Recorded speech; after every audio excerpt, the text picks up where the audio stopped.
ಶ್ರೋತೃಗಳಿಗೆ ನಮಸ್ಕಾರ. ನಾನು ರಾಮಾನುಜದಾಸ. ಇಷ್ಟು ದಿವಸ ನಾವು ರಾಮಾವತಾರದ ಕೆಲವು ವಿಶೇಷಗಳನ್ನು ಅನುಭವಿಸಿದ್ವಿ. ಇನ್ನು ಮುಂದೆ ಕೃಷ್ಣಾವತಾರವನ್ನು ಅನುಭವಿಸೋಣ. ಶುಕ್ಲಾಂಬರಧರಂ ವಿಷ್ಣುಂ ಶಶಿವರ್ಣಂ ಚತುರ್ಭುಜಂ ಪ್ರಸನ್ನವದನಂ ಧ್ಯಾಯೇತ್ ಸರ್ವವಿಘ್ನೋಪಶಾಂತಯೇ. ಯಸ್ಯದ್ವಿರತವಕ್ತ್ರಾದ್ಯಾಃ ಪಾರಿಷದ್ಯಾ ಪರಿಶ್ರುತಂ ವಿಘ್ನಂ ನಿಘ್ನಂತಿ ಸತತಂ ವಿಶ್ವಕ್ಸೇನಂ ತಮಾಶ್ರಯೇ. ರಾಮಾಯ ರಾಮಭದ್ರಾಯ ರಾಮಚಂದ್ರಾಯ ವೇದಸೆ ರಘುನಾಥಾಯ ನಾಥಾಯ ಸೀತಾಯಾಃ ಪತಯೇ ನಮಃ. ಕೃಷ್ಣಾಯ ವಾಸುದೇವಾಯ ದೇವಕೀ ನಂದನಾಯ ಚ ನಂದಗೋಪಕುಮಾರಾಯ ಗೋವಿಂದಾಯ ನಮೋ ನಮಃ. ಮನೋಜವಂ ಮಾರುತತುಲ್ಯವೇಗಂ ಜಿತೇಂದ್ರಿಯಂ ಬುದ್ಧಿಮತಾಂ ವರಿಷ್ಠಂ ವಾತಾತ್ಮಜಂ ವಾನರಯೂತಮುಖ್ಯಂ ಶ್ರೀರಾಮದೂತಂ ಶಿರಸಾ ನಮಾಮಿ. ಇದುವರೆಗೆ ರಾಮನ ಅವತಾರಗಳನ್ನು ನೋಡಿದೆವು ನಾವು. ಈಗ ಮುಂದೆ ಕೃಷ್ಣಾವತಾರವನ್ನು ಅನುಭವಿಸೋಣ. ಕೃಷ್ಣಾವತಾರ ಒಂದು ವಿಶೇಷವಾದಂತಹ ಅವತಾರ. ರಾಮಾವತಾರಕ್ಕೂ ಕೃಷ್ಣಾವತಾರಕ್ಕೂ ನಮಗೆ ಬಹಳ ಸಮೀಪದಲ್ಲಿ ಇದ್ದಂತಹ ಅವತಾರ ಕೃಷ್ಣಾವತಾರ. ದ್ವಾಪರ ಯುಗದ ಅಂತ್ಯಭಾಗದಲ್ಲಿ ಕಲಿಯುಗದಲ್ಲಿ ಕೃಷ್ಣ ನಮ್ಮ ಜೊತೆಯಲ್ಲಿ ಕಲಿಗಾಲವನ್ನೂ ಕೂಡ ಅನುಭವಿಸಿ ಸುಮಾರು 80 ವರ್ಷ 75-80 ವರ್ಷಗಳ ಕಾಲ, ಅಂದರೆ 125 ವಯಸ್ಸು, ಅವನ 55ನೇ ವಯಸ್ಸಿನಿಂದ ಈಚೆಗೆ ಕಲಿಗಾಲ ಆರಂಭ. ಯಾವಾಗ ಮಹಾಭಾರತದ ಯುದ್ಧ ಮುಗಿಯುತ್ತೆ ಅಲ್ಲಿಗೆ ಕಲಿಗಾಲ ಆರಂಭವಾಗುತ್ತೆ. ಪರೀಕ್ಷಿತನಿಗೆ ರಾಜ್ಯವನ್ನು ವಹಿಸಿಕೊಡ್ತಾರೆ. ಅಲ್ಲಿಂದ ಮುಂಭಾಗಕ್ಕೆ ಕೃಷ್ಣ ಸುಮಾರು ವರ್ಷಗಳ ಕಾಲ ಇದ್ದು ಯಾದವರ ನಾಶವಾದ ಮೇಲೆ ತಾನು ಪರಂಧಾಮಕ್ಕೆ ಹೋಗ್ತಾನೆ. ಹಾಗಾಗಿ ನಮಗೆ ಬಹಳ ಸಮೀಪದ ಒಂದು ಅವತಾರ ಕೃಷ್ಣಾವತಾರ. ವೇದವ್ಯಾಸರು ಒಂದು ಸತಿ ಬಹಳ ಚಿಂತಿತರಾಗಿ ಕುಳಿತುಕೊಂಡಿರ್ತಾರಂತೆ. ಅವರ ಮನಸ್ಸಿನಲ್ಲಿ ಏನೋ ಒಂದು ಕಾಡ್ತಾ ಇರುತ್ತೆ. ಅದು ಏನು ಕಾಡ್ತಾ ಇದೆ ಅಂತ ಹೇಳಿ ಕೂಡ ಅವರಿಗೆ ಅರ್ಥವಾಗೋದಿಲ್ಲ. ಅಷ್ಟು ಹೊತ್ತಿಗೆ ನಾರದರು ಬರ್ತಾರಂತೆ. ನಾರದರು ಬರ್ತಾರೆ. ನೋಡಿ, ಈ ನಾರದರಿಗೂ ಮತ್ತು ವ್ಯಾಸರಿಗೂ ಸಂಬಂಧ ಯಾವ ರೀತಿ ಅಂತ ಹೇಳಿ. ನೀವು ವ್ಯಾಸರು ನಾರಾಯಣನ ಅವತಾರದ ಕಡೆಯಿಂದ ನೋಡಿದರೆ ನಾರದರು ಮೊಮ್ಮಗ. ಬ್ರಹ್ಮನ ಪುತ್ರ ನಾರದ, ಹಾಗಾಗಿ ನಾರಾಯಣನ ಪುತ್ರ ಬ್ರಹ್ಮನ ಪುತ್ರ ನಾರದ. ಹಾಗಾಗಿ ವ್ಯಾಸರಿಗೆ ನಾರದರು ಮೊಮ್ಮಗ. ಅದೇನೇ ಅವತಾರ ಅಂಶವಾಗಿ ನೋಡಿದರೆ, ಭಗವಂತನ ಅಂಶವಾಗಿ ವೇದವ್ಯಾಸರು ಹುಟ್ಟಿದ್ದನ್ನು ನೋಡಿದರೆ, ವ್ಯಾಸಂ ವಸಿಷ್ಠನಪ್ತಾರಂ ಶಕ್ತೇಹೇ ಪೌತ್ರಮಕಲ್ಮಷಂ ಪರಾಶರಾತ್ಮಜಂ ಒಂದೇ ಶುಕತಾತಂ ತಪೋನಿಧಿಂ ಅಂತ ಹೇಳಿದ್ದಾರೆ. ಪರಾಶರನ ಪುತ್ರನಾಗಿ ಮತ್ತು ಶಕ್ತಿಗೆ ಮೊಮ್ಮಗನಾಗಿ, ವಸಿಷ್ಠನ ಪೌತ್ರನಾಗಿ. ವಸಿಷ್ಠನು ನಾರದರು ಅಣ್ಣ ತಮ್ಮಂದರು, ಸಹೋದರರು ಅಂತ ಇಟ್ಕೊಳ್ಳಿ. ಅವತಾರದ ಲೆಕ್ಕದಲ್ಲಿ ನೋಡಿದರೆ ನಾರದರಿಗೆ ಮರಿ ಮೊಮ್ಮಗ ಯಾರು? ವ್ಯಾಸರು. ಹಾಗಾಗಿ ಅವರಿಗೆ ಬೋಧನೆಯನ್ನು ಮಾಡ್ತಾರಂತೆ. ಅಪ್ಪ, ನಿನಗೆ ಮನಸ್ಸಿನಲ್ಲಿ ಏನು ಕಾಡ್ತಾ ಇದೆ ಅದು ನನಗೆ ಗೊತ್ತು ಅಂತ ಹೇಳಿದರೆ, ಏನು ನಿಮ್ಮನ್ನು ಕಾಡ್ತಾ ಇದೆ ಅಂತ ಹೇಳಿದರೆ, ನೋಡಿ, ಮನುಷ್ಯನಿಗೆ ಪುರುಷಾರ್ಥಗಳು ಧರ್ಮಾರ್ಥ ಕಾಮ ಮೋಕ್ಷಗಳು. ಈ ಧರ್ಮಾರ್ಥ ಕಾಮ ಮೋಕ್ಷಗಳ ವಿಚಾರವಾಗಿ ಧರ್ಮೇಚ ಅರ್ಥೇಚ ಕಾಮೇಚ ಮೋಕ್ಷೇಚ ಪುರುಷರ್ಷಭ ಅಂತ ಹೇಳಿ, ಅರ್ಥೇಚ ಕಾಮೇಚ ಪುರುಷರ್ಷಭ ಅಂತ ಹೇಳಿ ನೀವು ಎಲ್ಲ ವಿಚಾರಗಳನ್ನು ಕೂಡ ಯದಿಹಾಸ್ಯ ತದನ್ಯತ್ರ ಎನ್ನೇ ಹಾಸ್ಯ ನ ತತ್ಕ್ವಚಿತ್, ಅಲ್ಲಿ ಹೇಳಬೇಕಾದದ್ದನ್ನೆಲ್ಲ ಹೇಳಿಬಿಟ್ಟಿದ್ದೇನೆ. ಧರ್ಮಾರ್ಥ ಕಾಮ ಮೋಕ್ಷದಲ್ಲಿ ನೀವು ಎಲ್ಲವನ್ನೂ ಹೇಳಿದ್ದೀರಿ. ಆದರೆ ನೀವು ಹೇಳದೇ ಇದ್ದದ್ದು ಯಾವುದು, ಅದನ್ನು ಹೇಳಬೇಕು ಅನ್ನುವ ರೀತಿಯಲ್ಲಿ ನಿಮ್ಮ ಮನಸ್ಸು ಕಷ್ಟಪಡ್ತಾ ಇದೆ. ಅದು ಏನಪ್ಪ ಅಂತಂದರೆ, ಆ ಜಗನ್ನಾಯಕ ವಾಸುದೇವನ ಮಹಿಮೆಯನ್ನು ನೀವು ಹೇಳಬೇಕು. ಅದನ್ನು ಹೇಳದೇ ಇರುವುದರಿಂದ ನಿಮ್ಮ ಮನಸ್ಸು ಕಷ್ಟಪಡ್ತಾ ಇದೆ ಅಂತ ಹೇಳಿ ನಾರದರು ಹೇಳಿದಾಗ, ಆವಾಗ ಅವರು ವಸಿಷ್ಠರು, ಹೌದು, ಕರೆಕ್ಟು, ಅದು ಅಷ್ಟು ಸುಲಭವಲ್ಲ. ಕೃಷ್ಣನನ್ನು ವಾಸುದೇವನ ವರ್ಣನೆಯನ್ನು ಮಾಡತಕ್ಕಂಥದ್ದು ಬಹಳ ಕಷ್ಟವಾದ ಕೆಲಸ. ಅದಷ್ಟು ಸುಲಭವಾದ್ದಲ್ಲ. ಯಥಾ ಧರ್ಮದಯೋಹ್ಯರ್ಥ ಮುನಿವರ್ಯಾಯ ಅನುವರ್ಣಿತಾ ನ ತಥಾ ವಾಸುದೇವಸ್ಯ ಮಹಿಮಾ ವರ್ಣಿತಾ. ಅಂದರೆ ಯಾವ ರೀತಿಯಲ್ಲಿ ಬೇರೆ ಧರ್ಮಾರ್ಥ ಕಾಮ ಮೋಕ್ಷಗಳ ವಿಚಾರವನ್ನು ವರ್ಣನೆಯನ್ನು ಮಾಡಿದ್ದಾರೋ ಮುನಿವರ್ಯರುಗಳು ಅಷ್ಟು ಸುಲಭವಾಗಿ ವಾಸುದೇವನ ಮಹಿಮೆಯನ್ನು ವರ್ಣಿಸ್ತಕ್ಕಂತಹದ್ದು ಅಷ್ಟು ಸುಲಭವಲ್ಲ ಅಂತ ಹೇಳಿ, ಹೌದು ಈ ಗ್ರಂಥವನ್ನು ನಾನು ಇದೊಂದು ಗ್ರಂಥವನ್ನು ನಾನು ರಚಿಸಬೇಕು ಅಂತ ಹೇಳಿ ಯಾರು ವ್ಯಾಸರು ವಾಸುದೇವನ ಕಥೆಯಾದಂತಹ ಶ್ರೀಮದ್ ಭಾಗವತವನ್ನು ರಚನೆ ಮಾಡ್ತಾರೆ.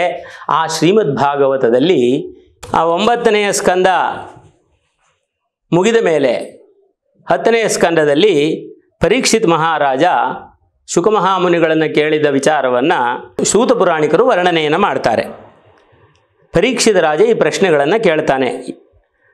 ಅವತೀರ್ಯ ಯದೋರ್ವಂಶೆ ಭಗವಾನ್ ಭೂತಭಾವನಃ ಕೃತವಾನ್ಯಾನಿ ವಿಶ್ವಾತ್ಮ ತಾನಿ ನೋದಯ ವಿಸ್ತರಾತ್.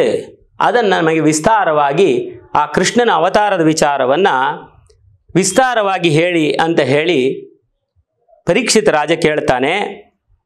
ಪ್ರತ್ಯರ್ಚ ಕೃಷ್ಣ ಚರಿತಂ ಕಲಿಕಲ್ಮಶಗ್ನಂ ವ್ಯಾಹರ್ತ ಆರಭತ ಭಾಗವತ ಪ್ರಧಾನಂ. ಈ ಭಾಗವತದಲ್ಲಿ ಕೃಷ್ಣನ 10ನೆಯ ಸ್ಕಂದವನ್ನು ಶುಕಮಹಾಮುನಿಗಳು ಶುರು ಮಾಡ್ತಾರೆ. ಇದು ಕಲಿಯುಗದಲ್ಲಿ ಇರತಕ್ಕಂತಹ ಎಲ್ಲ ಕಲ್ಮಶಗಳನ್ನು ತೊಡೆದು ಹಾಕತಕ್ಕಂತಹ ಈ ಕೃಷ್ಣನ ಕಥೆಯನ್ನು ಆರಂಭ ಮಾಡ್ತಾರಂತೆ. ಏನಂತ ಆರಂಭ ಮಾಡ್ತಾರೆ ಅಂತ ಹೇಳಿದರೆ, ವಾಸುದೇವ ಕಥಾ ಪ್ರಶ್ನಾ ಪುರುಷ ಸ್ತ್ರೀ ಪುಮಾನಿತಿ ವಕ್ತಾರಂ ಪ್ರಚಕಂ ಶ್ರೋತ್ರಂ ತ್ವತ್ಪಾದ ಸಲಿಲಂಯತ. ಇದನ್ನು ಈ ಗಂಗೆ ಆಕಾಶದಿಂದ ಭೂಮಿಗೆ ಬಂದು 3 ಲೋಕವನ್ನು ಯಾವ ರೀತಿಯಲ್ಲಿ ಪವಿತ್ರಗೊಳಿಸುತ್ತೋ ಆ ರೀತಿ ಮನುಷ್ಯನ, ಹೇಳುವವನ, ಕೇಳುವವನ ಮತ್ತು ವಾಚನಕಾರನನ್ನು ಎಲ್ಲರ ಜನ್ಮವನ್ನು ಪಾವನ ಮಾಡತಕ್ಕಂಥ ಕಥೆಪ್ಪ ಇದು. ಈ ವಿಷ್ಣು ಗಂಗೆ ಯಾವ ರೀತಿ ಪವಿತ್ರ ಮಾಡ್ತಾಳೋ ಆ ರೀತಿಯಲ್ಲಿ ಪಾವಿತ್ರತೆಯನ್ನು ತರ್ತಾಳೆ ಅಂತ ಹೇಳಿ, ಈ ಕೃಷ್ಣ ಅನ್ನತಕ್ಕಂಥ ಪದಕ್ಕೆ ಒಂದು ಅರ್ಥ ಇದೆ. ಕೃಷಿ ಅಂದರೆ ಭೂಮಿ, ನ ಅಂದರೆ ನೆಮ್ಮದಿಯನ್ನು ತರ್ತಕ್ಕಂಥವನು, ಕೃಷ್ಣ ಅಂದರೆ ಭೂಮಿಗೆ ನೆಮ್ಮದಿಯನ್ನು ಕೊಡ್ತಕ್ಕಂಥವನು ಅಂತ ಹೇಳಿ ಈ ಕೃಷ್ಣನ ಕಥೆಯನ್ನು ಆರಂಭ ಮಾಡ್ತಾರೆ. ಯಾರು? ಶುಕಮಹಾಮುನಿಗಳು ಪರೀಕ್ಷಿತ್ ರಾಜನಿಗೆ ಹೇಳೋದಕ್ಕೆ ಶುರು ಮಾಡ್ತಾರೆ. ಹಿಂದೆ ಅಂದರೆ ನಮಗೆ ಬಹಳ ಸಮೀಪವಾದಂತಹ ಅವತಾರ ಅಂತ ಹೇಳಿದೆ, ಸುಮಾರು 5200 ವರ್ಷಗಳ ಹಿಂದೆ, ಅಂದರೆ ಕ್ರಿಸ್ತಪೂರ್ವ 3112 ಅಂತ ಕಾಣುತ್ತೆ. 112ರಲ್ಲಿ ಆ ಸಮಯದಲ್ಲಿ ಈ ಕೃಷ್ಣನ ಅವತಾರವಾಗತಕ್ಕಂತಹ ಸಮಯ, ದೈತ್ಯರುಗಳ ಭೂಮಿಯಲ್ಲಿ ಉಪಟಳ ಆಗಿರುತ್ತೆ. ಅವರ ಭಾರ ಭೂಮಿ ತಡೆದುಕೊಳ್ಳೋದಕ್ಕಾಗೋದಿಲ್ವಂತೆ. ಇವಾಗ ಸಾಮಾನ್ಯವಾಗಿ ಆದಿತ್ಯರು ದೈತ್ಯರು ಅಂತ ಹೇಳಿ, ದೇವಾಸುರರು ಅಂತ ಹೇಳಿದ್ವೋ ಇಲ್ವೋ, ಅದಿತಿಯ ಗರ್ಭದಲ್ಲಿ ಹುಟ್ಟಿದವಳು ಆದಿತ್ಯರು, ದ್ವಿತೀಯ ಗರ್ಭದಲ್ಲಿ ಹುಟ್ಟಿದವರು ದೈತ್ಯರು. ದೈತ್ಯರು ಅಂದರೆ ಯಾರು ಕೆಟ್ಟ ಕೆಲಸಗಳನ್ನು ಮಾಡ್ತಾ ಇರ್ತಾರೆ, ಕೆಟ್ಟ ಕೆಲಸಗಳು ಜಾಸ್ತಿ ಆಗ್ತಾ ಹೋಗುತ್ತೆ, ಆವಾಗ ಭೂಮಿಯ ಭಾರ ಜಾಸ್ತಿ ಆಗುತ್ತೆ. ಯಾಕೆ ಅಂದರೆ ಈ ದೈತ್ಯರುಗಳದ್ದು ಅವರಿಗೆ ದೇಹ ಬಲ ಜಾಸ್ತಿ ಮತ್ತು ಮಾನಸಿಕ ಬಲ ಕಡಿಮೆ. ಅವರಿಗೆ ತಾತ್ಕಾಲಿಕವಾದ ಸುಖವನ್ನು ಬಯಸ್ತಕ್ಕಂತಹವರು ದೈತ್ಯರು. ಮತ್ತು ಅದಿತಿಯ ಮಕ್ಕಳು ಆದಿತ್ಯರು ಅಂದರೆ ದೇವತೆಗಳಾದಂತಹವರು, ಅವರು ಮನೋಬಲ ಜಾಸ್ತಿ, ಪರಮಾತ್ಮನ ದೀರ್ಘಕಾಲದಂತಹ ಆಸೆಗಳನ್ನು ಇಟ್ಟುಕೊಂಡು ಅಮೃತತ್ವವನ್ನು ಪಡೆಯುವ ಆಸೆ ಇಟ್ಕೊಂಡಿರೋರು ಆದಿತ್ಯರು ಅಥವಾ ದೇವತೆಗಳು. ತಾತ್ಕಾಲಿಕವಾದ ಸುಖವನ್ನು ಬಯಸಿ ಆ ಸುಖವೇ ಪ್ರಪಂಚವೆಂದು ಬಾಳ್ತಾ ಇರತಕ್ಕಂತಹವರು, ಬೇರೆಯವರಿಗೆ ತೊಂದರೆ ಕೊಡ್ತಾ ಇರತಕ್ಕಂತಹವರು ದೈತ್ಯರು. ಈ ದೈತ್ಯರ ಕಾಟ ಯಾವಾಗ ಜಾಸ್ತಿ ಆಗತ್ತೆ ಆವಾಗ ಭೂಮಿಯ ಭಾರ ಜಾಸ್ತಿ ಆಗುತ್ತಂತೆ. ಈ ಭೂಮಿಯ ಭಾರ ಜಾಸ್ತಿಯಾಗಿ ಭೂದೇವಿ ಒಂದು ಗೋವಿನ ರೀತಿಯಲ್ಲಿ ಬಂದು ಬ್ರಹ್ಮನ ಹತ್ತಿರ ಗೋಳಿಡ್ತಾಳಂತೆ. 2 ಕಣ್ಣಿನಲ್ಲೂ ನೀರು ಸುರಿಸ್ತಾ ಇರ್ತಾಳಂತೆ. ಆ ನೀರು ತೊಯ್ದು ಇಡೀ ಮಖದಿಂದ ಕೆಳಗೆ ಬೀಳ್ತಾ ಇರುತ್ತಂತೆ. ಏನಮ್ಮ ನೀನು ತೊಂದರೆ ಅಂತ ಬ್ರಹ್ಮದೇವ ಕೇಳಿದಾಗ, ಈ ದೈತ್ಯರುಗಳ ಉಪಟಳ ಜಾಸ್ತಿ ಆಗಿದೆ, ಭೂಭಾರ ಜಾಸ್ತಿ ಆಗಿದೆ, ಈ ಭೂಭಾರವನ್ನು ಕಡಿಮೆ ಮಾಡುವವರೆಗೂ ನನಗೆ ಕಷ್ಟ ಅಂತ ಹೇಳಿ. ಸಾಮಾನ್ಯವಾಗಿ ಒಳ್ಳೆಯ ಕೆಲಸಗಳನ್ನು ಮಾಡ್ತಾ ಇದ್ದರೆ ಜೀವನದಲ್ಲಿ ಒಂದು ಗಿಡದ ಮೇಲಿನ ಹೂವಿನ ಥರ ಇರುತ್ತಂತೆ. ಆದರೆ ದರಿದ್ರ ಕೆಲಸ, ಕೆಟ್ಟ ಕೆಲಸ, ಉಪಟಳಗಳು, ತೊಂದರೆಗಳು, ಬೇರೆಯವರನ್ನು ನಿಗ್ರಹ ಮಾಡಿ ಅವರಿಗೆ ತೊಂದರೆ ಕೊಟ್ಟು ತಾನು ಜೀವನ ಮಾಡತಕ್ಕಂಥ ಪದ್ಧತಿ ಇದೆಯಲ್ಲ, ಇದರಿಂದ ಭೂಮಿಗೆ ಭಾರವಂತೆ. ಹಾಗಾಗಿ ಈ ಭೂಮಿಯ ಭಾರವನ್ನು ನೀಗಬೇಕು ಅಂತ ಕೇಳಿದಾಗ ಬ್ರಹ್ಮ ಹೌದಮ್ಮ ನನಗೆ ವಿಚಾರ ಗೊತ್ತು ಅಂತ ಹೇಳಿ ದೇವತೆಗಳನ್ನೊಳಗೊಂಡು ತಾನು ಇಂದ್ರ, ಶಿವ ಎಲ್ಲರನ್ನೂ ಒಳಗೊಂಡು ಕ್ಷೀರಸಾಗರದ ಹತ್ತಿರ ಹೋಗಿ ಭಗವಂತನನ್ನು ಪುರುಷ ಸೂಕ್ತದಿಂದ, ಸಾಮಾನ್ಯವಾಗಿ ಪುರುಷ ಸೂಕ್ತವೇ ನಾರಾಯಣನಿಗೆ ಶ್ಲೋಕವಾದ್ದರಿಂದ ಪುರುಷ ಸೂಕ್ತದಿಂದ ಭಗವಂತನನ್ನು ಪ್ರಾರ್ಥನೆ ಮಾಡ್ತಾರಂತೆ. ಬ್ರಹ್ಮನಿಗೆ ಭಗವಂತನ ಅಶರೀರವಾಣಿ ಕೇಳಿಸುತ್ತಂತೆ. ಅವನು ಉಳಿದ ಎಲ್ಲ ದೇವತೆಗಳಿಗೂ ಹೇಳ್ತಾನಂತೆ, ನೋಡಿಪ್ಪ, ಪರಮಾತ್ಮ ನಾರಾಯಣ ಹೇಳಿದಾನೆ, ಅವನು ಭೂಮಿಯಲ್ಲಿ ಜನಿಸ್ತಾನೆ, ವಸುದೇವನ ಮನೆಯಲ್ಲಿ ಜನಿಸ್ತಾನೆ. ನೀವೆಲ್ಲರೂ ನಿಮ್ಮ ನಿಮ್ಮ ಒಂದು ರೀತಿಯಲ್ಲಿ ಭೂಮಿಯ ಮೇಲೆ ಅವತರಿಸಿ ಆ ಕೆಲಸಕ್ಕೆ ಸಹಾಯಕರಾಗಿ ಬದುಕಿ ಅನ್ನುವ ರೀತಿಯಲ್ಲಿ ಎಲ್ಲರಿಗೂ ಹೇಳಿ, ಅಲ್ಲಿಂದ ದೇವತೆಗಳು ಅವರವರ ಪಾತ್ರವನ್ನು ನಿರ್ವಹಿಸುವ ದಿಕ್ಕಿನಲ್ಲಿ ಯೋಚನೆ ಮಾಡ್ತಾರೆ. ವಸುದೇವ ಗೃಹೇ ಸಾಕ್ಷಾತ್ ಭಗವಾನ್ ಪುರುಷಃ ಪರಃ ಜನಿಷ್ಯತೆ ತತ್ಪ್ರಿಯಾರ್ಥಂ ಸಂಭವಂತು ಸುರಸ್ತ್ರೀಯ. ನೀವೆಲ್ಲರೂ ಕೂಡ ನಿಮ್ಮ ನಿಮ್ಮ ಕೆಲಸಗಳನ್ನು ಮಾಡಿ ನಿಮ್ಮ ನಿಮ್ಮ ಅಂಶವಾಗಿ ನೀವು ಜನ್ಮವನ್ನು ಹೊಂದಿರಿ ಅಂತ ಹೇಳಿ ಅವನಿಗೆ ಪ್ರಿಯವನ್ನುಂಟು ಮಾಡಲು ದೇವತಾ ಸ್ತ್ರೀಯರುಗಳೆಲ್ಲ ನೀವು ಯದುವಂಶದಲ್ಲಿ ಹುಟ್ಟಬೇಕು ಅನ್ನುವ ರೀತಿಯಲ್ಲಿ ಹೇಳ್ತಾನೆ. ಹೀಗೆ ದೇವತೆಗಳು ಹೇಳಿ ಭೂದೇವಿಯನ್ನು ಸಂತವಿಸಿ, ನೀನೇನು ಯೋಚನೆ ಮಾಡಬೇಡಮ್ಮ, ನಿನ್ನ ಕೆಲಸವನ್ನು ನೀಗುವುದಕ್ಕೋಸ್ಕರನೇ ಭಗವಂತ ಕೃಷ್ಣ ಭೂಮಿಯ ಮೇಲೆ ಹುಟ್ಟುತ್ತಾನೆ ಅಂತ ಹೇಳಿ ಅಲ್ಲಿಂದ ಅವರು ಹೊರಟು ಹೋಗ್ತಾರಂತೆ. ಈ ಕೃಷ್ಣನ ಅವತಾರ ಅಂತ ಇದೆಯಲ್ಲ, ಇದು ಒಂದು ವಿಶೇಷವಾದಂತಹ ಅವತಾರ. ಒಂದು ಟೋಟಲಿ ಕಾಂಟ್ರವರ್ಷಿಯಲ್ ಪರ್ಸನಾಲಿಟಿ ಕೃಷ್ಣ. ಅವನು ಮಾಡ್ತಕ್ಕಂಥ ಎಲ್ಲ ಕೆಲಸವೂ ವಿಪರೀತ. ಯಾತಕ್ಕೆ ಹೀಗೆ ಮಾಡ್ತಾನೆ ಅಂತ ಅನಿಸ್ಬಿಡುತ್ತೆ ಕೆಲವು ಸತಿ. ಏನಪ್ಪ ಅಂತಂದರೆ ನೋಡಿ, ಈಗ ಒಂದು ಗೋಪಿಕಾ ಸ್ತ್ರೀಯರ ವಿಚಾರವಾಗಲಿ ಮುಂದೆ ಬರ್ತದೆ, ಅದನ್ನು ಹೇಳ್ತೇನೆ. ಅವರು ಸ್ನಾನಕ್ಕೆ ಹೋದಾಗ ಅವರು ನಗ್ನರಾಗಿಯೇ ಬಂದು ಮೇಲೆ ಬಟ್ಟೆ ತಗೊಳ್ಳೋದಕ್ಕೆ ಬಂದರೆ ಮಾತ್ರ ನಾನು ಕೊಡ್ತೇನೆ ಅಂತ ಹೇಳಿ ಅವರಿಗೆ ಎಲ್ಲ ಅತಿಯಾಗಿ ಮಾಡ್ತಾನೆ. ಇದನ್ನು ಪ್ರಶ್ನೆ ಮಾಡಿದರೆ ಇದರ ಒಳಗಡೆ ಒಂದು ವಿಶೇಷವಾದಂಥ ತತ್ವ ಇರ್ತದೆ. ಇನ್ನು ಕಂಸನನ್ನು ಕೊಲ್ಲುವುದು, ಸಣ್ಣ ಬಾಲ್ಯದಲ್ಲಿಯೇ ಕೂಡ ಅವನು ಲೀಲೆಗಳನ್ನು ತೋರಿಸಿಬಿಡ್ತಾನೆ. ಇದು ಹೇಗೆ ಸಾಧ್ಯ ಅಂದರೆ, ರಾಮಾವತಾರದಲ್ಲಿ ಅವನು ಇಡೀ ಅವತಾರದಲ್ಲಿ ಎಲ್ಲಿಯೂ ಕೂಡ ನಾನು ಭಗವಂತ ಶ್ರೀಮನ್ನಾರಾಯಣ ಅಂತ ಹೇಳ್ಕೊಳ್ಳೋದೇ ಇಲ್ಲ. ನಾನು ದಶರಥಾತ್ಮಜ, ದಶರಥನ ಪುತ್ರನಾಗಿ ಮನುಷ್ಯನಾಗಿ ಬಂದಿದ್ದೇನೆ, ಇದೇ ನನ್ನ ಮತ ಅಂತ ಹೇಳಿ ಒಂದು ಸತಿ ಎಲ್ಲೋ ಲಾಸ್ಟಿನಲ್ಲಿ ಕೊನೆಯಲ್ಲಿ ಹೇಳ್ಕೊಳ್ತಾನೆ. ಆಗ ಬ್ರಹ್ಮ ನೀನು ಶ್ರೀಮನ್ನಾರಾಯಣ ಬದುಕಿ ಹುಟ್ಟಿರುವುದೇ ರಾವಣನ ಸಂಹಾರಕ್ಕೋಸ್ಕರ ಅಂತ ಹೇಳಿ ಅವನು ಹೇಳ್ತಾನೆ ಹೊರತು ರಾಮ ಎಲ್ಲಿಯೂ ಹೇಳ್ಕೊಳ್ಳೋದಿಲ್ಲ. ಆದರೆ ಕೃಷ್ಣಾವತಾರದಲ್ಲಿ ಹುಟ್ಟುವಾಗಲೇ ಚತುರ್ಭುಜನಾಗಿ ಹುಟ್ಟುತ್ತಾನೆ. ಪ್ರತಿಯೊಂದು ಹೆಜ್ಜೆಯಲ್ಲಿಯೂ ತಾನು ಕೃಷ್ಣ ಭಗವಂತ ಅಂತ ಹೇಳ್ಕೊಂಡು ಬರ್ತಾನೆ. ಆದರೆ ವಿಚಿತ್ರ ನೋಡಿ, ರಾಮ ನಾನು ಭಗವಂತನಲ್ಲ ಅಂತ ಹೇಳಿಕೊಂಡು ಬಂದ್ರೂ ಅಲ್ಲಿಯೂ ಯಾರೂ ನಂಬೋದಿಲ್ಲ. ಇಲ್ಲಿ ಕೃಷ್ಣ ತಾನು ಚತುರ್ಭುಜನಾಗಿಯೇ ಹುಟ್ಟಿ ನಾನು ಭಗವಂತ ಅಂತ ಹೇಳ್ಕೊಂಡು ಬಂದರೂ ಇಲ್ಲೂ ಹುಟ್ಟೋದಿಲ್ಲ. ಈ ಸಾಮಾನ್ಯವಾಗಿ ದೈತ್ಯರುಗಳಿಗೆ ಹಣೆ ಬರ ಇಷ್ಟೇ. ನೀ ಸತ್ಯ ಹೇಳಿದ್ರೂ ನಂಬೋದಿಲ್ಲ, ಸುಳ್ಳು ಹೇಳಿದ್ರೂ ನಂಬೋದಿಲ್ಲ. ಅವ್ರ ಮನಸ್ಸಿನಲ್ಲಿ ಏನಿರುತ್ತೋ ಅದೇ ಓಡುತ್ತೆ. ಹಾಗಾಗಿ ಯಾಕೆ ಈ ರೀತಿ ನಡ್ಕೊಂಡ್ಬಿಟ್ಟ ಅನ್ನುವಂತಹ ಒಂದು ಅನುಮಾನ ಬರ್ತದೆ ಯಾರಿಗಾದರೂ. ಆದರೆ ಅದರ ಹಿಂದೆ ಅದ್ಭುತವಾದಂತಹ ತತ್ವಗಳಿರ್ತದೆ. ಈ ಮಹಾಭಾರತದಲ್ಲಿ ಕೃಷ್ಣನ ಮಾಡಿದ ಕೆಲಸಗಳನ್ನು ಪ್ರಶ್ನೆ ಕೇಳಿ ಅವನನ್ನು ಇವತ್ತು ಬಗ್ಗಿಸಿಬಿಡ್ತೀನಿ, ಅವನ ಯೋಗ್ಯತೆಯನ್ನು ಅವನಿಗೆ ತೋರಿಸ್ತೇನೆ ಅಂತ ಹೇಳುವಂತಹ ಬೇಕಾದಷ್ಟು ಪ್ರಸಂಗಗಳು ನಡೆದೋಗಿದೆ. ಅದರ ಮುಂದೆ ಬರ್ತದೆ, ನೀವು ಅನುಭವಿಸ್ತೀರಾ. ಆದರೆ ಆ ಎಲ್ಲ ಪ್ರಸಂಗದಲ್ಲಿಯೂ ಕೃಷ್ಣನಿಗೆ ತನ್ನ ಅಳತೆಯನ್ನು ತನ್ನ ಯೋಗ್ಯತೆಯನ್ನು ತೋರಿಸ್ತೇನೆ ಅಂತ ಹೇಳಿದವರೆಲ್ಲರೂ ಕೂಡ ಅವರೆಷ್ಟು ಕುಬ್ಜರಾಗಿ ಬಂದುಬಿಟ್ರು ಅಂದರೆ, ಅವರು ಇನ್ನೊಂದು ಸತಿ ಕೃಷ್ಣನ ಮುಂದೆ ತಲೆ ಎತ್ತಿ ಮಾತನಾಡುವ ಯೋಗ್ಯತೆ ಇರೋದಿಲ್ಲ, ಅಷ್ಟು ಕುಬ್ಜರಾಗಿ ಬಿಡ್ತಾರೆ. ಅಂತಹ ವಿಶೇಷವಾದಂತಹ ಗುಣ ಕೃಷ್ಣನದು. ಬೇಕಾದಷ್ಟು ರೀತಿಯಲ್ಲಿ ಅನುಭವಿಸಬಹುದು. ಕೆಲವರು ಕೃಷ್ಣನ ಬಾಲಲೀಲೆಯನ್ನು ಲೀಲೆಯಾಗಿಯೇ ಅನುಭವಿಸ್ತಾರೆ.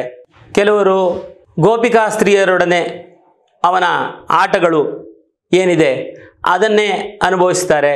ಇನ್ನು ಕೆಲವರು ಮಾಡಿದಂತಹ ಸಾಧನೆಗಳು ಗೀತೋಪದೇಶ ಮತ್ತು ಉದ್ಧವನ ಉಪದೇಶ ಇದೆ, ಅದು ಇಡೀ ವಿಶ್ವಕ್ಕೆ ದಾರಿ ತೋರಿಸ್ತಕ್ಕಂತಹ ಉಪದೇಶ. ವೇದವನ್ನು ಹಾಗೆ ಸುಲಭವಾದ ಮನುಷ್ಯನ ಭಾಷೆಯಲ್ಲಿ ಹೇಳಿಬಿಟ್ಟಿದ್ದಾನೆ.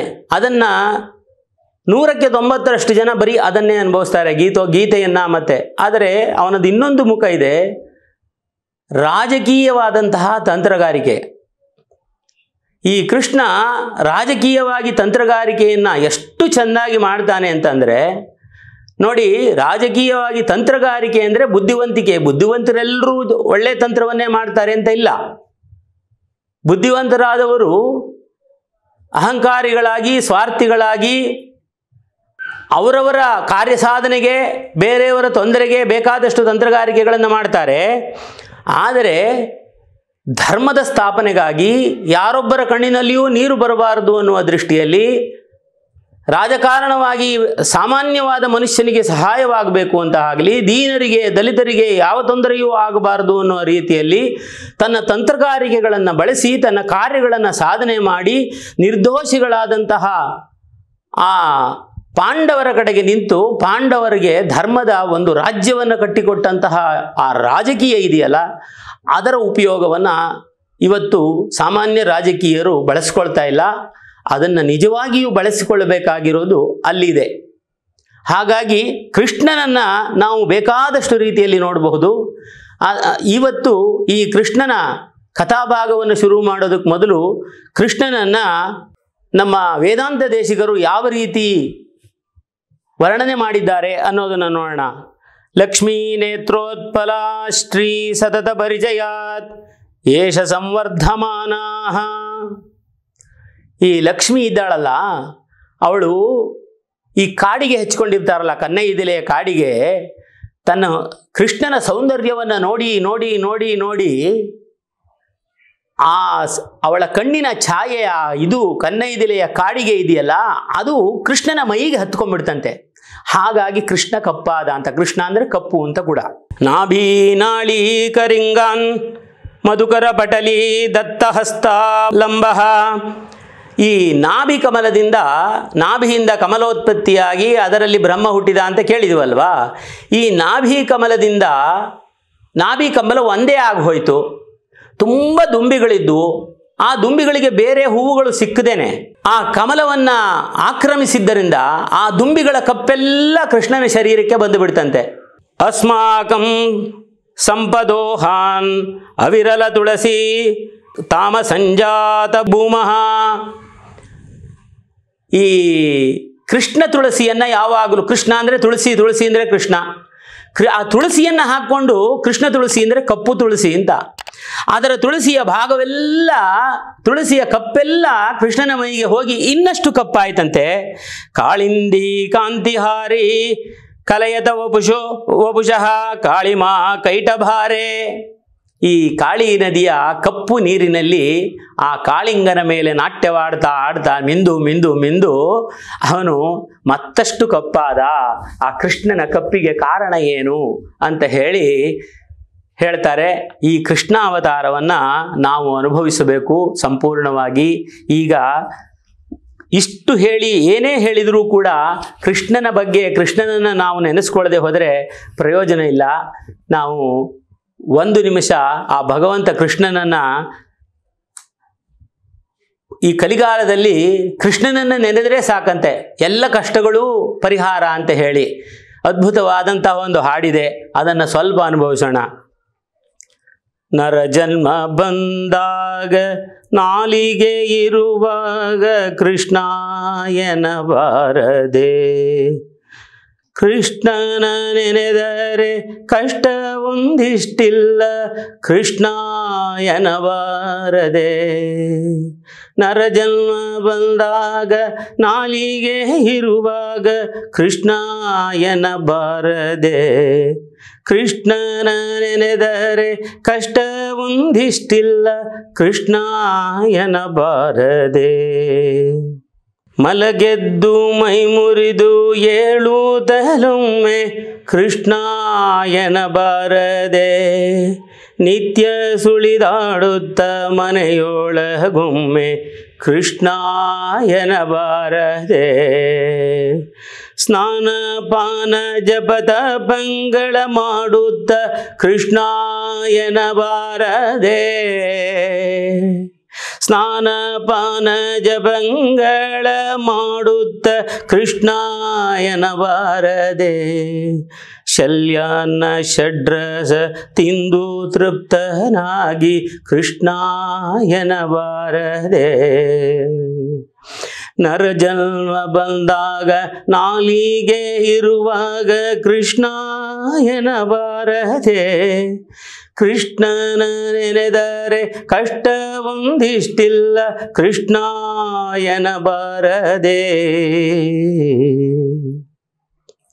ಮೇರೆ ತಪ್ಪಿ ಮಾತನಾಡುವಾಗಲೊಮ್ಮೆ ಕೃಷ್ಣಾಯನಬಾರದೆ.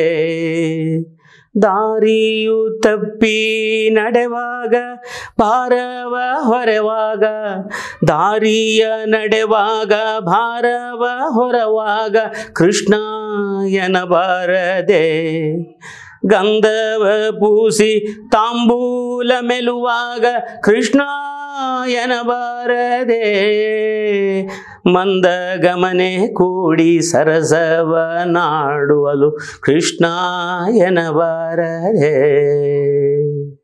ನರಜನ್ಮ ಬಂದಾಗ ನಾಲಿಗೆ ಇರುವಾಗ ಕೃಷ್ಣಾಯನಬಾರದೆ. ಕೃಷ್ಣನ ನೆನೆದರೆ ಕಷ್ಟ ಒಂದಿಷ್ಟಿಲ್ಲ ಕೃಷ್ಣಾಯನಬಾರದೆ. ಪರಿಹಾಸ್ಯದ ಮಾತನಾಡುತ್ತಲೊಮ್ಮೆ ಕೃಷ್ಣಾಯನಬಾರದೆ. ಪರಿಪರಿ ಕೆಲಸದಲ್ಲೊಂದು ಕೆಲಸವೆಂದು ಕೃಷ್ಣಾಯನಬಾರದೆ. ಕಂದನ ಬಿಗಿದಪ್ಪಿ ಮುದ್ದಾಡುತ್ತಲೊಮ್ಮೆ ಕೃಷ್ಣಾಯನಬಾರದೆ. ಚಂದುಳ್ಳಿ ಹಾಸಿಗೆ ಮೇಲಿ ಕುಳಿತೊಮ್ಮೆ ಕೃಷ್ಣಾಯನಬಾರದೆ. ಕೃಷ್ಣನ ನೆನೆದರೆ ಕಷ್ಟ ಒಂದಿಷ್ಟಿಲ್ಲ ಕೃಷ್ಣನ ನೆನೆದರೆ ಕಷ್ಟ ಒಂದಿಷ್ಟಿಲ್ಲ ಕೃಷ್ಣಾಯನಬಾರದೆ. ನಾವು ಭಗವಂತನನ್ನು ನಂಬತಕ್ಕಂಥವ್ರು ನಾವು ಜೀವನದಲ್ಲಿ ಏನೇ ಕೆಲಸವನ್ನು ಮಾಡಲಿ ಮಾಡ್ತಾ ಭಗವಂತ ಕೃಷ್ಣ ಅಂತ ಹೇಳಿ ಪ್ರತಿಯೊಂದು ಜೀವನದ ಹೆಜ್ಜೆ ನಡಿಬೇಕಾದ್ರೆ ಹೋಗಬೇಕಾದ್ರೆ ಏನೇ ಕೆಲಸ ಮಾಡಬೇಕಾದ್ರೆ ಕೂರಬೇಕಾದ್ರೆ ಏಳಬೇಕಾದ್ರೆ ಮಲಗಿದಾಗ ಎದ್ದಾಗ ಮಾತು ಮಾತಿಗೂ ಕೇಶವ ನಾರಾಯಣ ಮಾಧವ ಎನ್ನಬಾರದೆ. ಪ್ರಾತಃ ಕಾಲದಳು ಪಾರ್ಥ ಸಾರಥಿ ಎಂದು ಪ್ರೀತಿಲಿ ಕರೆದು ಸುಪ್ರೀತರಾಗುವುದಕ್ಕೆ ಮಾತು ಮಾತಿಗೂ ಕೇಶವ ನಾರಾಯಣ ಮಾಧವ ಎನ್ನಬಾರದೆ. ನಮ್ಮ ಜೀವನದಲ್ಲಿ ನಾವು ಭಗವಂತನ ಹೆಸರನ್ನು ನಾಮಸ್ಮರಣೆಯೊಂದೇ ನಾವು ತುಂಬ ಸತಿ ಹೇಳಿದ್ದೀವಿ. ಭಗವಂತ ಏನೇ ಕೆಲಸ ಮಾಡೋಕ್ಕೆ ಮೊದಲು ಕೃಷ್ಣ ಇದು ನಿನಗೋಸ್ಕರ. ಭಗವದ್ಗೀತೆಯಲ್ಲಿ ಹೇಳಿದ್ದಾನೆ, ನಿನಗೆ ಏನು ಮಾಡಬೇಕು ಏನು ಮಾಡಬಾರ್ದು ಅಂತ ಗೊತ್ತಿಲ್ಲ ಅಂದರೆ ಭಗವಂತ ಏನು ಮಾಡಿದ್ರು ನಿನಗೋಸ್ಕರ, ಸರ್ವಂ ಶ್ರೀ ಕೃಷ್ಣಾರ್ಪಣಮಸ್ತು ಅಂತ ಹೇಳಿ ಅದಕ್ಕೆ ಹೇಳೋದು ಮೊದಲು ಒಂದ್ಸತಿ ಕೃಷ್ಣ ಅಂದ್ಬಿಡೋದು. ಆಯಾಸವಾಯ್ತಾ ಕೃಷ್ಣಾನ್ನು, ಸುಸ್ತಾಯ್ತಾ ಕೃಷ್ಣಾನ್ನು, ನಿದ್ದೆಯಿಂದ ಎದ್ರಾ ಕೃಷ್ಣಾನ್ನಿ, ಮಲಗುವಾಗ ಒಂದ್ಸತಿ ಕೃಷ್ಣ ಅಂತ ಹೇಳಿ ಹೇಳ್ತಾರೆ. ಇಷ್ಟನ್ನು ಹೇಳಿ ಇವತ್ತಿನ ಈ ಸಂಚಿಕೆಯನ್ನು ಮುಗಿಸೋಣ. ಮುಂದಿನ ಸಂಚಿಕೆಯಲ್ಲಿ ಕೃಷ್ಣನ ಕೆಲವು ಮತ್ತಷ್ಟು ಲೀಲೆಗಳನ್ನು ನೋಡೋಣ. ಜೈ ಶ್ರೀರಾಮ್.